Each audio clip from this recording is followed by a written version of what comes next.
Heart Foundation. Today, we have a very special guest joining us. We are being joined today by Paul Stanley. You guys know him from KISS. Many of you know him.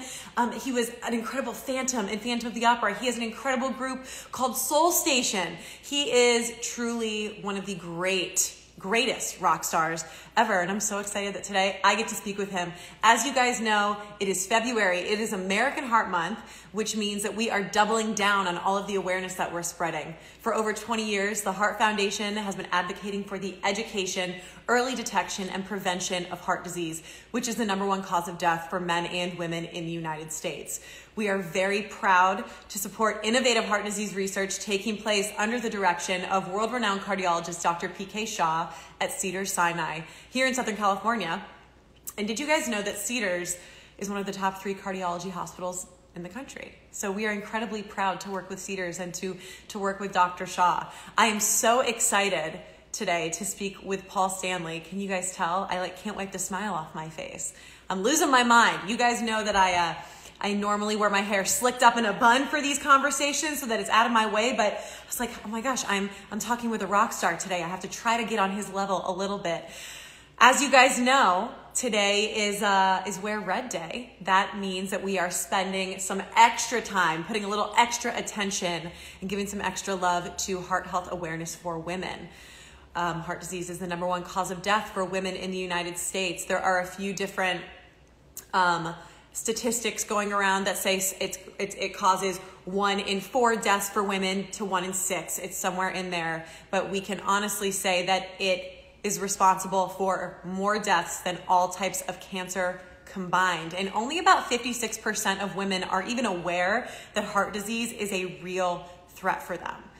I think a lot of women immediately they think of breast cancer, or they might think of diabetes, or they might think of Alzheimer's. Heart disease, #1 cause of death for women. So today is Wear Red Day. I'm sure many of you are wearing red, even if you're just working from home. Hi, Mom.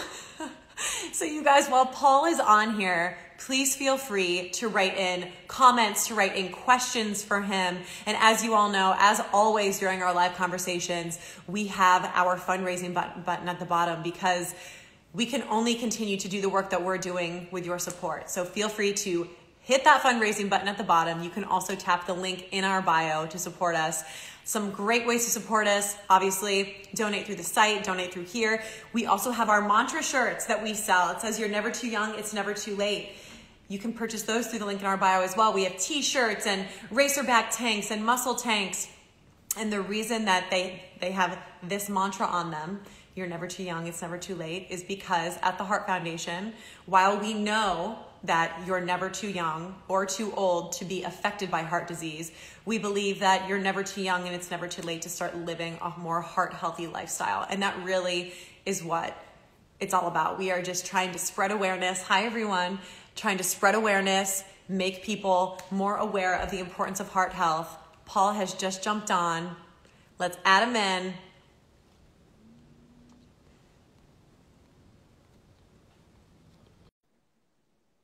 Here we go.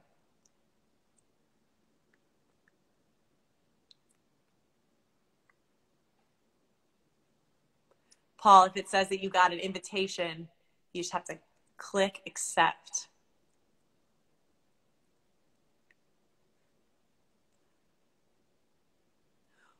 While we're waiting for Paul, just to let you guys know, I did an incredible live conversation yesterday with a young woman named Adonica Shaw. We were talking all about heart health for millennial women. I posted that in our Instagram stories. You can check that out. It's a great 30-minute conversation. We have a few more really exciting lives happening this month, but this one right now with Paul, this is the one that I think we're all really, really excited about. And you can especially tell I'm excited when you guys are about to see me taking lots of sips of water because I have dry mouth, because I'm so excited to see him. We're going to try this one more time. There he is.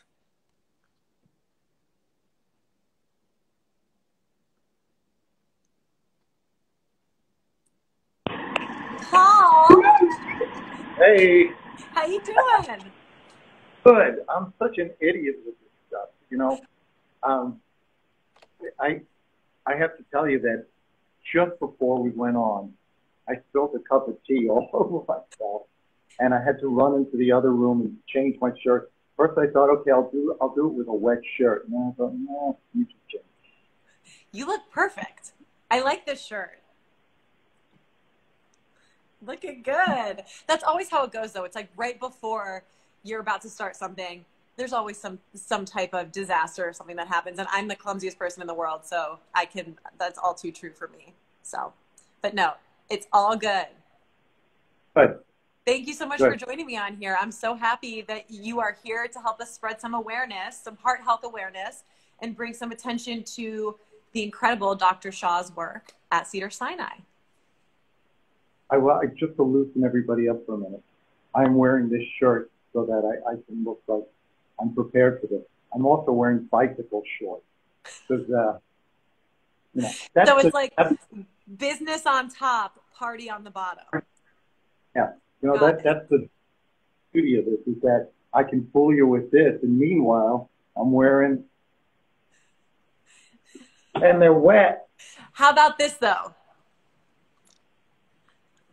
Awesome, good taste. We're twins. There you go. Wait, you are a cyclist, though, right? Yeah, I did 25 miles this morning, so 3 times a week or so I try to go out. Yeah, I try to tell people the world's not closed. You got to make some concessions and you got to be smart, but it's important. I mean, for me, it's the drug of choice. I love getting out there and putting some music on and just zoning out and being one with the world. I can completely identify with that. Toward the beginning of quarantine and everything, I was definitely feeling claustrophobic. I was feeling like I've got to get out of this house. I've got to, even I would go in my backyard, but still it was like, I need something. And I started going on runs, or just even a long walk, or just driving with the windows down, something to just kind of take your mind out of it. It's really crazy. If you do something like that, you really realize what you're missing. Mm-hmm. And all of a sudden, you need it. And I just, before I go to bed, I'll think, I got to go ride tonight.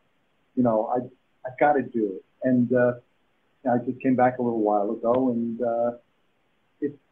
it's so life affirming. It really, it's so important. You get your own endorphins pumping, and for people that aren't up on endorphins, they're probably the most powerful opiate. Your body produces, a drug that really can make you calm, and I want to be as calm as possible. Totally.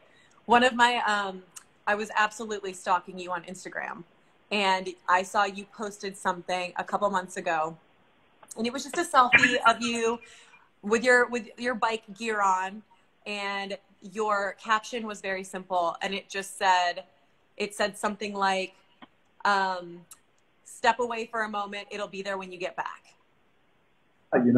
Everybody deserves a break, and go away. You come back, nothing's changed. It's all still there. You don't have to make life more difficult than it is. Mm-hmm. God knows right now, in the midst of this pandemic and all kinds of facilities, the nation is in a state of turmoil, of flux, and you owe yourself to take care of yourself, and it's not just body, it's mind too. Absolutely. It's so important. I think this year has expedited a lot for a lot of people, and I'm grateful that one of the things that it's expedited for people is that people have a greater understanding of the importance of mental health. It's exactly what you're saying. It's so important to take care of yourself, to take that moment to find your center, to take that moment to find your calm. It is part of self-care. So, and it's a part of taking care of your body, for sure. I think that if we learn anything from this pandemic, it should be that we need each other, and that it's really important to be able to reach out to each other. And the interesting thing is when you reach out to somebody, you find out that they're in the same position you are. People are struggling with a lot of things right now. I mean, obviously, for some of us, we're just being, a bit inconvenienced. Other people are being devastated. But nonetheless, to reach out to people, you find that there's some sort of nurturing and a sense of well-being when you find out that you're not shouldering this by yourself. Absolutely. I think that once things start to feel a little more comfortable, I think people will start to feel really that sense of community. That's what I'm hoping for anyway. For sure. Something really good comes out of something that's been very, very dark. Yes. So I have to ask you, you are someone who has been going nonstop for your whole life. You've been on tour, working on multiple projects. You're not just a performer, you're an artist. You work toward multiple causes. You're a very passionate person. Has that always been the case as far as you've been able to step away and take moments for yourself? Or is that something that's come with experience that you've decided, wait, I need this. I need to take breaks. I need to find the moments of calm? Great question. You're lit much better than I am. I'm jealous. We can talk about that in a minute. Well, all right, we can. You're doing better. I think that when I was younger, I was always on the go. I don't remember sitting still, but it's really not a matter of how much you move. It's what you're doing while you move. I think with time, I began to see that you can really use the time to your benefit and to other people's benefit. When you start doing good for other people, you feel better about yourself, and you see the world differently. So I really think that with time, I just saw that, you can either be on, the best analogy I can make at the moment, you can be on a bike and pedal and go somewhere, or you can be on a stationary bike and you're pedaling and you're really not going anywhere. So it's a matter of what you do with your time. And I just have found, at least in the last 15 years or so, that, you can use that time appropriately and you can feel better about yourself, and hopefully you make the world a little better. I love that. It's just another way of looking at work smarter, not harder. Yeah, and the reward isn't only for the people that you're doing things for. You get the reward too. I mean, it sounds corny, but when you good to other people, you feel better about yourself. I agree. And I think that it sounds so cheesy and so corny, but the whole idea of paying it forward is a real thing. When someone does something really kind for you or treats you with respect or kindness or gives you a shot at something that maybe you haven't necessarily earned or whatever, all of those things just motivate you to spread that energy around, share the love a little bit. No, there's so many things that come off as cliches, but really, the truth is that when you do things for other people, you're the recipient of the benefits also. So paying it forward or really change how you see the world when you make a difference. Mm-hmm. I love that. Do you think so you have 4 kids, right? 4 kids. Do you feel like they all share that same mentality with you, or do you feel like they'll get there one day? Again, it can be cliches can sound corny, but cliches are usually based on truth, and the best you can do for your kids is lead by example. They don't necessarily listen to what you're saying, but they listen, and then they see what you're doing. So it's not about the word; it's about the deed. So for me, hopefully I set an example for my kids that's consistent with what I say to them. So my oldest is 26, and he's I want to be like him when I grow up. He's just awesome, and it's not always easy, but the most fulfilling thing you can do is to be a good parent. Kids start out as a blank slate. you're the one who does most of the writing. So, no, it's important that you think things through. And you also think, well, how would I want to be treated in this situation? Oftentimes we may fall into patterns that we saw at home, and some of them aren't great. And sometimes you mirror what you saw, and because that was the norm. Sometimes you have to examine who you are and how you treat other people. And sometimes you got to go back and kind of like clear out the decay, so to speak, and make things right. And your kids will be the benefit of it. Oh, my kids are they're doing good. That's awesome.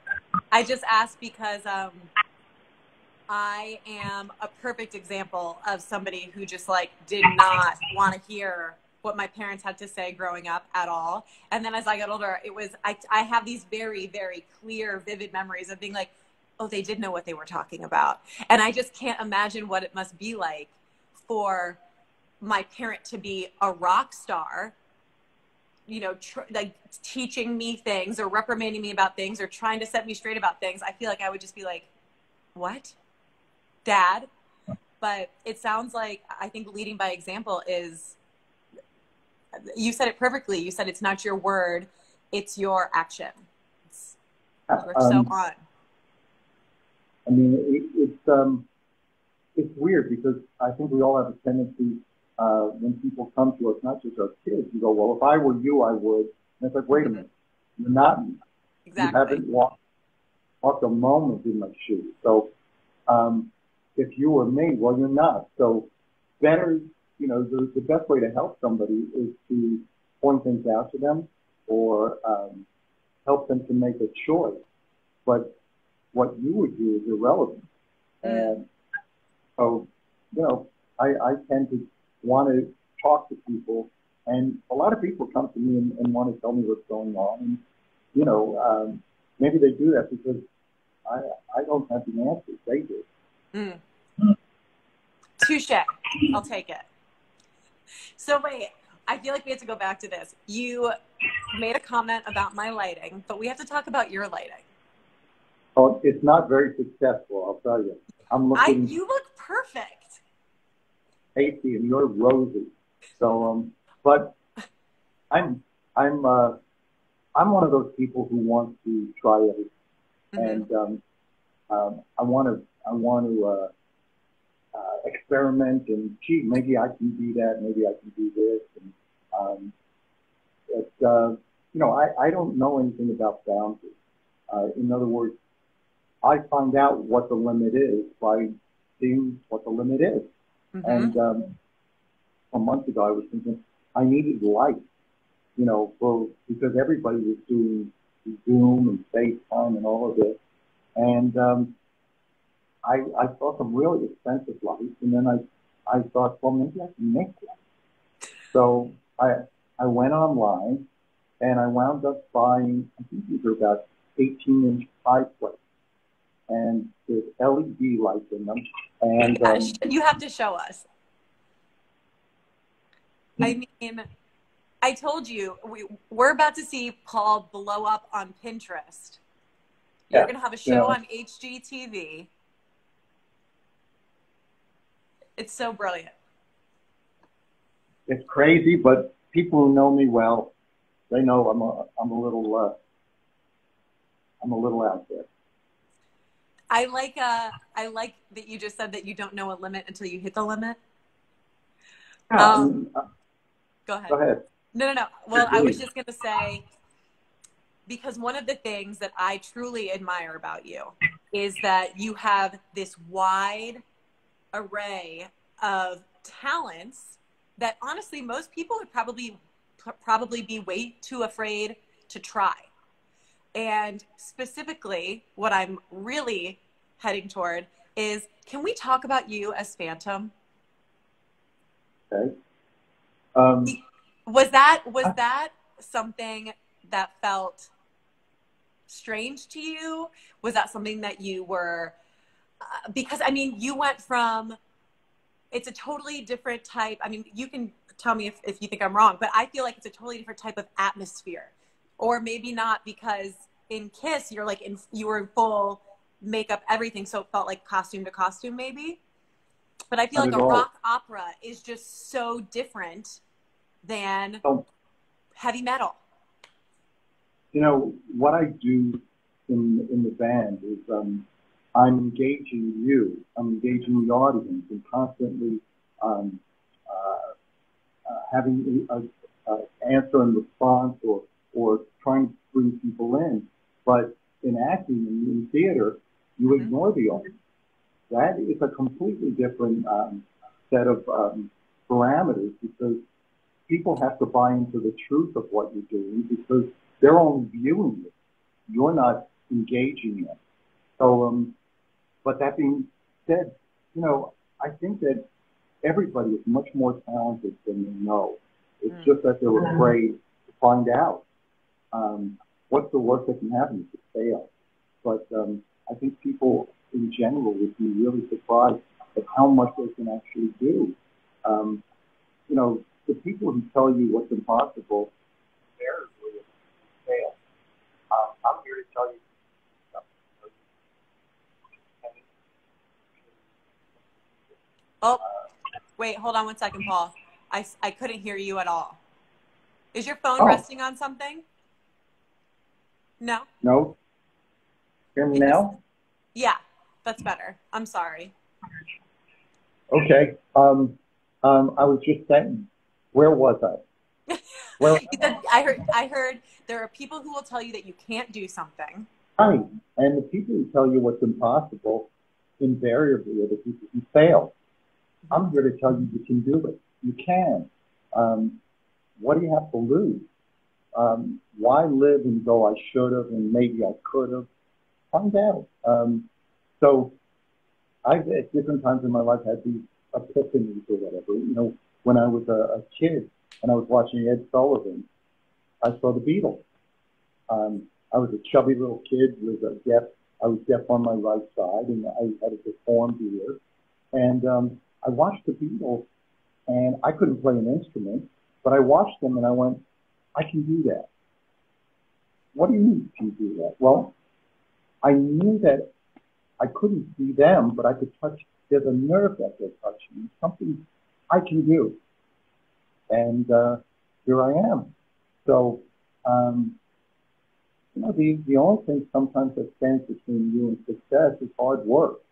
If you do an assessment of what you're capable of and you're honest with yourself, if you waste your time, it's time lost.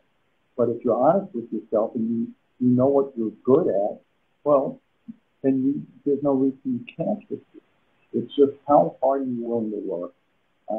If I was an idiot and had decided to become a mathematician, I'd be living on the street. Anything past adding and very fundamentals, I'm just not good at that. But what's impossible for one person is very possible for somebody else. So along the same lines, I remember being in London and seeing Phantom of the Opera, and there was a scene in it, and all of a sudden I just went, I know what's going on there. I know, and I went, I can do that. And 10 years later, as fate would have it, my agent called me and said, "Are you interested in doing theater?" And I grew up in a household where classical music and art and theater and fine art and everything were part of our lives. It wasn't something extraneous. It was part of who we all are. And they said, "Are you interested in doing theater?" And I said, "Sure." I said, "What is it?" And they said, "Phantom of the Opera. But you have to go to New York and do a full audition." Which makes sense. They don't need Bozo to come in there and ruin $1 billion, industry. So I said, "I'm in." I went to New York, did a full audition, staging and everything. And they said, "You have to go through New York. Doesn't matter where you're off. Okay. You're going to Canada. You're going to Toronto." So Phantom is running 10 years. Oh, hold on one second. Your sound went out again. I'm sorry. Oh, is it back? Now it's good. Yeah. I wonder what's happening. I don't know. That's okay. So then you It went would to be Toronto. really You had fun, to go to Toronto. really funny if I went like this. uh, Here's the um, thing. I would buy it. Totally. Paul. another, here's another thing I enjoy doing. I do that all the time for people. Oh, you're Um, frozen. You're frozen. Um, I just have to tell so you that I got a text today from one of my dear friends who you might know his name. His name is Ramin Karimloo, and he is also a Phantom. And he wanted me he, to tell you hello. And he said, he's in London, so it's past midnight for him. He said, I will try to be there. I will try to be there, but please tell Paul I said hello. Dean he is, he's one of those voices that you hear and is just, is it intimidating? The guy is, he's, he's Oh, terrific. he's on right now. He said, hello, I'm up. Ears must be burning because here I am singing praises. Um, he he's brilliant. I mean, the guy is just the depth of his voice and he's just he's in a class where he's not even getting the recognition that he deserves. He's amazing. I agree. I could talk about how much I love him all day. But I really want to ask you about Soul Station Hmm. because Okay. growing up in my house, it was Marvin Gaye, The Temptations, Earth, Wind and Fire, Gloria Gaynor, Aretha, Jackson. Like that was what we listened to growing up in the car with my dad.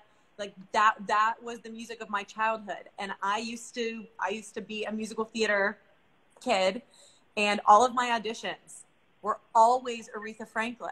I'm this little white girl from the Midwest, and I was walking in thinking that I could sing Chain of Fools, But that was the music that I was raised on. That was the music that speaks to my soul, and so I love that that's what you're doing with Soul Station. Well, I was lucky when I was a. Can you hear me? Mm-hmm. Good. Um, um, how come whenever it freezes, you look like an idiot? It's never like. It's always like tensions. I know it's the worst. Anyway, I was lucky. I saw Solomon Burke when I was a kid. I saw Otis Redding when I was in my teens. I saw the Temps. That is really the music.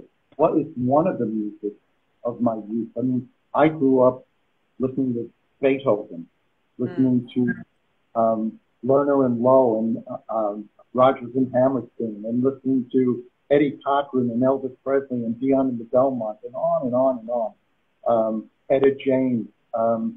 So I've always believed that music is like food. If you only eat one kind of food, you're malnourished.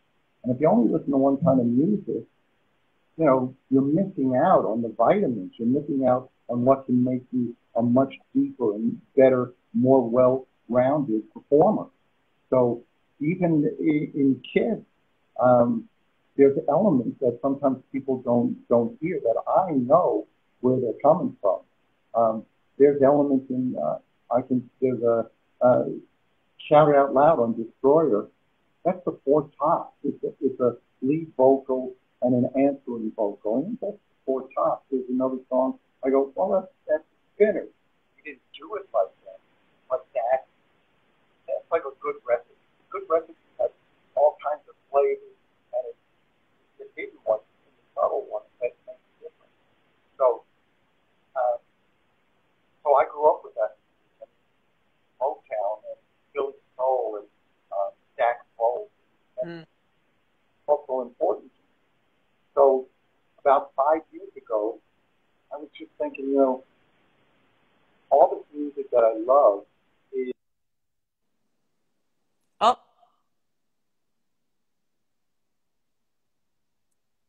called. That's How do I okay. do this? That's, You're good. that's what's happening. Probably calling me to tell me to shut up. Um, um, I thought to myself, all this great music is being relegated to being sampled in rap tunes. That's great, but people deserve to hear the Delphonics. They deserve to hear Blue Magic, Marvin Gaye, the Temptations, the Five Stairsteps. That music is so vital. And when Soul Station plays live, as soon as the song starts, you hear, oh, because it touches a nerve in people and it takes them back to something.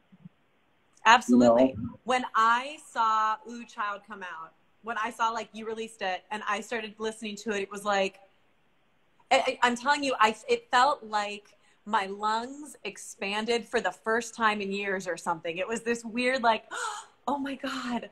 And I have to say though, I mean, I'm sure a million people tell you this, but your voice with that style of music is like butter. It just is so easy to listen to. It's so great. And I'm a total fan of it. I just love it. Thank you. I, I did it selfishly, really, because I love that music so much. I wanted to hear it. And for me to be in the middle of it is crazy. Everybody around me, they've all played with Smokey and Stevie, and a musical director was the musical director for Whitney Houston and Natalie Cole. And all these people are just, it's like we're on a crusade. I mean, we love each other and we hang out all the time, but everybody has this passion to do this music. And it's the first choice of everybody who's in the band. So it's joyous and as it should be. So after doing a bunch of shows and getting the reception we were getting, it just seemed natural to go into the studio and do an album. And while we were doing the album, and it was going just awesomely, I thought, we should have a new song. We should have one new song to bring us into the present. And we recorded a song called Save Me, and it came out pretty friggin' awesome. So with that in mind for me, I thought, well, maybe I should write another. And it really wasn't me trying on someone else's path or saying I'm going to write in the style of. I was immersed in this music, and all of us were living it. So I was just writing the music that was around me. I wound up with 5 songs on the album, and the most gratifying thing is everybody who hears it goes, it's seamless. And people will hear one of the new songs and go, who did that one originally? And it's like, well, me. And then yesterday I was talking with Otis Williams from the Temptations yesterday. Otis said to me, he goes, I listened to your version of Just My Imagination a bunch of times last night, and it's as good as ours. Now, that, I mean, I got a chill right now. Do you feel like you're just like, mic drop, I've succeeded, I don't need to do anything else? It's kind of like, okay, the witness can leave the stand now, Your Honor. But yeah, but that's been the response from, Paul Rogers, who's one of my all-time favorite, singers. Paul was, gave me these quotes and just said, it's awesome. And that's the kind of response I've gotten. And I understand some people, it may not be what they want me to be doing, but I started doing music to do what I want to do. And, to have to stay in a lane, well, when I drive, I don't stay in a lane. So, this is Keep no it different. Interesting. And your voice is a muscle. Don't you want to try to work it out in different ways? And like you said, you are someone who does not know a limit until you hit the limit. So why would you stay with one specific type of music? You wouldn't. It's not who you are. Plus, I love music. Right. And, again, it's a challenge because, look, I'm not Rich Little. We're not doing a impersonation of anybody. I'm not Al Green. I'm not Eddie Kendrick. I'm not Smokey Robinson. What I wanted to put into these songs was the intent and the passion of the song, and still be me. But I also wanted to, it's a fine line. I wanted to respect what was there, and the band didn't have to play note for note. But when you hear it, it's so close because, you know, it's ingrained in us. Right. So there's a, you know, from what people say, there's a real depth to the music, and it's because we love it. You know, we love it. One of the other singers, I don't call them backup singers, because that would be insane. You know, they are fierce singers, the people who are up there with you. Unbelievable. For me, when we're on stage, they all get to sing by themselves. Get up front. You know, they're used to being in the background singing with other, you know, famous singers. And with me, it's like, no. Up here, you know. Yeah. You're dancing in the streets, and you do this and do that. And, you know, so Crystal, one of the ladies, I don't want to call them girls. Oh, they might like to be called girls. But Crystal's dad sang back up for Jackie Wilson, so she's got good DNA. You know. My gosh. What's so cool is her dad comes to all the shows and goes, "You sound like just like all those guys." That's so great. You know, look, I'm thrilled. I love that. If the album did nothing, I already won. I did the album, you know, and I'm thrilled with it, and enough people are, so that's been great. Which brings me to Dr. P.K. Shah. There he is. You know, let's talk about somebody who changes lives and really is had tremendous impact on so many people.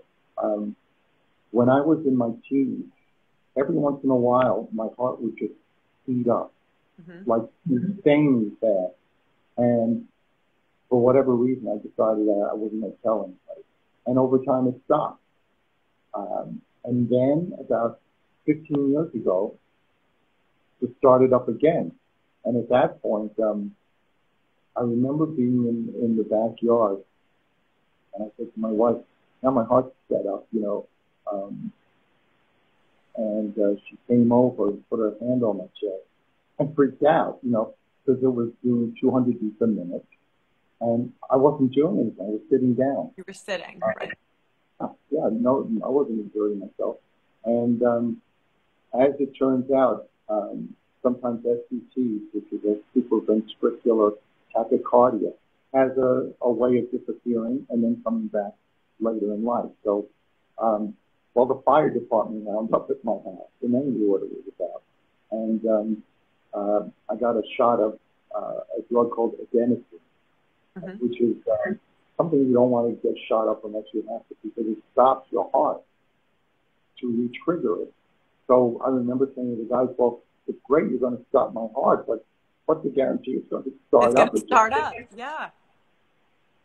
Very freaky, because anybody who's had a shot of this stuff will tell you, you suddenly are filled with doom because your heart is stopped and then you're back.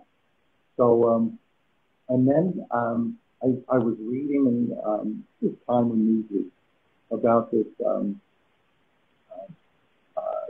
doctor who had isolated a gene in Italy in a town where nobody had high cholesterol. So he isolated the gene and then was synthesizing it. And I was reading, and it was just fascinating to me. And his name was P.K. Shah. And I thought, hey, let me call P.K. Shah, you know, and just a wonderful, wonderful guy. Interestingly, at this point in my life, I'll tell you that when I'm on tour and I'm anywhere in the world and I meet a doctor, or I might just routinely go to a cardiologist, they say, you know, you have a cardiologist back home? And I go, yeah, P.K. Shah. And they go, P.K. Shah is your cardiologist? You know, it's like, it's worth it's like, it. doctor. Are they more impressed that they're working on Paul Stanley? Are they more impressed that your doctor is PK Shaw? They're I can probably. say, hey, if you're nice to me, I'm going to tell PK. You know. So I went to see PK, and I had already had what's called an ablation, which is where they put a wire and a catheter. They go inside you, and they try to find the area inside your heart, which is sending an errant signal, an electrical impulse that's making one chamber in your heart speed up, and then the other one speeds up, and it just starts going like that. It's like, So, I think it's called a storm, right? Because it yeah, doesn't, yeah. Mm-hmm. yeah, all the chambers are going, I guess I should speed up because that one's sped up. And you wind up with a heartbeat that isn't really doing any good. Mm-hmm. It's not pumping blood. So anyway, I had an ablation, and the interesting thing with an ablation is you don't know if it works. The only way you know if it works is if you don't have another episode. There's no way to know.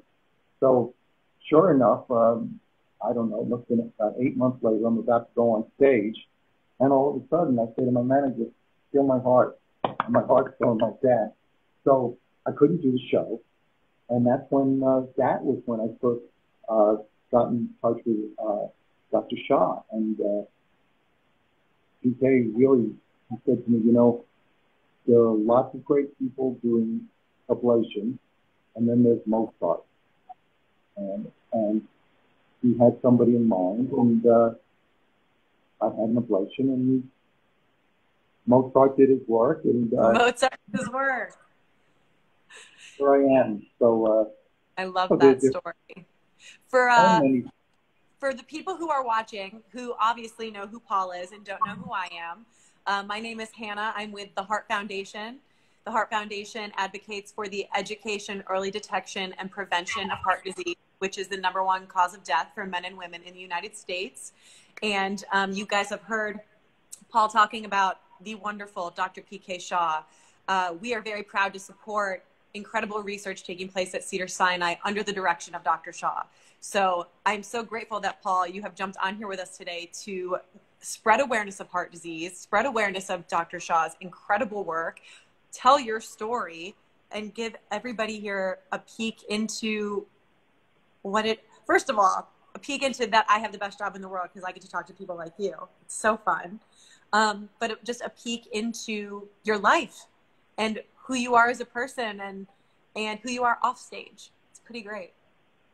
Oh, I got to tell you, you know, PK is just, there's so many people who have amazing stories about him because he's a kind soul and somebody who makes you feel very safe and comfortable. You know, he's a very, very special person, and he's brilliant. And whether or not you can go see someone, you know, on his staff or in your local hospital, it's really important that people not take an ostrich policy with their heart.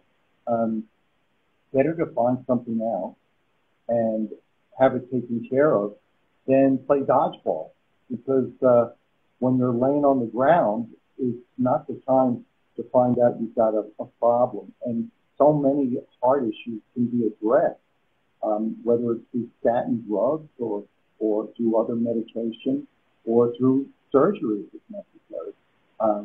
But you know, it really is your responsibility to be in your best interest. Be your best friend and go get checked out, because you know, when somebody dies suddenly, I usually find myself thinking, well, maybe they didn't go and get a thorough checkup, whether it's an echocardiogram or whatever is necessary to make sure you're okay. And if you're not okay, we're living in times where we can make things much, much better. So, you know, I just urge everybody, don't stick your head in the ground. Absolutely. It's incredibly important to be your own advocate, to communicate honestly and clearly with your doctor. And the very first step is go to the doctor. I am someone who absolutely hates going to the doctor. I will put it off as long as possible. I'm so guilty of it. But being the face of a heart health nonprofit has totally kind of pushed me into, okay, you have to actually practice what you preach. It's incredibly important. Go see your doctor, especially right now in a time when a lot of people are afraid to see their doctor, afraid to get near an office or a hospital. I understand. Have a conversation just like this, just like Paul and I are having with your doctor on the computer, on FaceTime. Just keep in contact and, yeah, just make sure that you understand where you are health-wise. It is the most important thing. You gain by not being truthful with your doctor. You're only kidding yourself. And more than, I mean, we were talking before about a family member of yours. You know, you can go to the doctor and say, am I okay? Or I'm afraid this is going on. And 9 out of 10 times, the doctor's going to go, there's nothing to worry about. So you go home and you feel great. And if there is something to worry about, better you find out and get it dealt with. I don't want to know. Well, that's crazy. Right. I understand it can be scary to know, but ignorance is bliss does not apply to your health. Knowledge is power when it comes to your health, for sure. I remember speaking to a family member of mine, and she was saying to me, you know, I eat a quart of Haagen-Dazs ice cream every day. And in my family, cholesterol runs very high. We look at pictures. We look at pictures of high cholesterol foods, and we get cholesterol. So she said, you know, I said, you know what? I'm talking to a dead person. I said, I'm going to wind up on the floor. And you need to go see a doctor and take care of it because it's so weird for me. I'm talking to somebody who's going to die. So, you know, again, whatever's going on, go talk to your doctor. You know, I'm not being a bummer. I'm trying to be a light to you and tell you, you know, go talk to your doctor. You gain nothing by being dishonest. You know, and you get peace of mind. 9 out of 10 times, one of the things about the internet is we're always reading about what we might possibly have. Most of the time, stay off the internet. And if you're on the internet, then call your doctor and say, do I have? And you'll find out, what are you kidding? So, you know. No, but you just brought up a great point in that you said your family has high cholesterol. Understanding your family history, understanding what you entered this world with, the genetics that you were born with is huge. In fact, one of my favorite things that Dr. Shaw says all the time, he says, genetics loads the gun, lifestyle pulls the trigger. And I think that is, I mean, that's perfectly put. It's true. Look, my grandmother, who I never met, my mom's mom died in the 40s of heart disease. Because back then, heart disease was a death sentence. You've got heart disease, you know, the clock's ticking.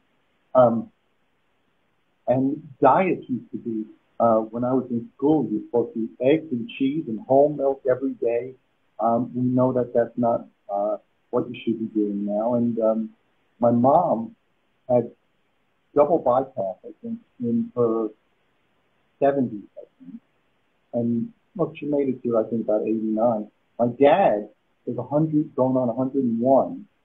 He was totally with it, totally reads every day, can talk to you about any subject. And when he was 90, he had quintuple bypass. Wow. So that's the difference now. You know, we're in a time where all bets are off. You can have, you know, they can fix you, you know. You just have to know what's wrong. It won't fix itself. To be 90 and to receive and to be receiving that intense of a surgery. Yeah, you're exactly right. We are in a time where it's possible. That's incredible. I'm held together. I've torn both rotator cuffs. I popped my bicep tendon. I tore both my meniscus in my knee. I had a hip replacement. I'm good for another 50,000 miles. You know, I just need a new muffler. You know, You're still riding your bike 25 miles 3 times a week and performing constantly and creating and making lights out of pie pans. oh, it's better that than I make a pie. You know. Okay. Paul, I am so grateful that you joined me on here today. This has been such a blast. Thank you so much. I was looking forward to it. You know, when I first got the invite from you and Pete there, I was like, of course. First of all, it's for, you know, it's for a great cause, and it's for him. He's just like, to me, you know, he's Yoda. You know, he's just. You are not the first person to say that. That's what everyone says about him. All knowing, and you know, he's super. So anything, and again, I was going to say, there are so many people who rally around him and for anything that he needs, because he's tireless in what he does for other people. So, and you're the bonus, you know, a beautiful, exuberant, you know, cheerful, yeah. You know, that was, you know, what a bonus, you know. Oh my gosh. On the icing on the cake. I'm going to have to get that like embroidered, tattooed on me or something. Don't, please. Wow. Thank you so much, Paul. You guys, thank you so much for joining us. If you missed it earlier, my name is Hannah. I'm with the Heart Foundation in Southern California, and we support incredible research under the direction of Dr. P.K. Shaw at Cedars-Sinai that is all about heart disease. It's Heart Health Awareness Month, and the incredible Paul Stanley was kind enough to join me on here to spread some awareness and bring more attention to the Heart Foundation and the work that we do with Cedars-Sinai and with Dr. Shaw. You can totally donate at the bottom of this conversation, or you can hit the link in our bio to show us some love as well. And this whole conversation will be saved to our IGTV. So Paul, thank you. You are the absolute best. Hannah, just before we go, Yeah. I always say to people, charities and things like that, you know, you shouldn't be given until it hurts. You should be given until it feels good. You know, all of us should be given, and it shouldn't be painful. We can make things better. We will probably need help at some time, and maybe we're paying it forward. So, you know, reach into your pocket. Unless you're a T-Rex and you have hands that can't. Really short arms. We sometimes talk about some of our friends. Yeah, he's like a dinosaur. He can't reach his pocket. But I have the friend that always forgets the wallet. That friend. Yeah. You know, I left my wallet home. I had a friend that before we would go out to eat, we would check to make sure he had his wallet. Didn't he feel bad being that friend? No, you know, yeah, that was his lot in life. But it was funny because they come on, let's go to dinner. You go, wait a minute, show me your wallet. So anyway, heart disease, number one, you know, killer. Without your heart, you know, what do you got? You know, that's our engine. So back to that, you know, be good to your heart, eat properly. Doesn't mean, hey, when I first found out about my cholesterol level, a doctor said to me, you know, you can't eat ice cream anymore. And I went, you're talking to the wrong person. Right. You know, I'm sorry, it doesn't work like that. Nor should it. You know, life's about certain things in moderation. But take care of yourself, and your body takes care of you, hopefully. Yes. What'd you say? I'm going to shut up. No, I keep going. It's okay. But that is what I say a lot too. And I think that a lot of people don't necessarily agree with it. But I'm a firm believer that you should never feel deprived. And even if that means a change in your mindset, all that it means is if you want to have a piece of cake, okay, have a bite or a piece of cake. You don't need to have the whole cake, where people tend to punish themselves in that way. But I firmly believe that you can rewire your brain a little bit to measure what is more important. Is this bowl of ice cream more important to me right now? Yes. Okay. But over time, if you do start to think about it, there will be times when you think, you know what? I'm fine. I don't need that. I really need to think about this. And you won't feel deprived because you've had that mindset shift. Your perspective has shifted. With you. So on that note, and your pearls of wisdom, we're going to head out. Yes, I love that. Wait, hold it up with me one more time. Yes. Oh my gosh. Come on. I hope people are taking a million screenshots. That's wings. I love that. Paul, thank you so much. I hope to see you soon. Stay safe and stay healthy. And thank you so much. Bye, everybody. Remember, you're never too young. It's never too late to start living a more heart-healthy lifestyle. We'll see you guys soon. Bye.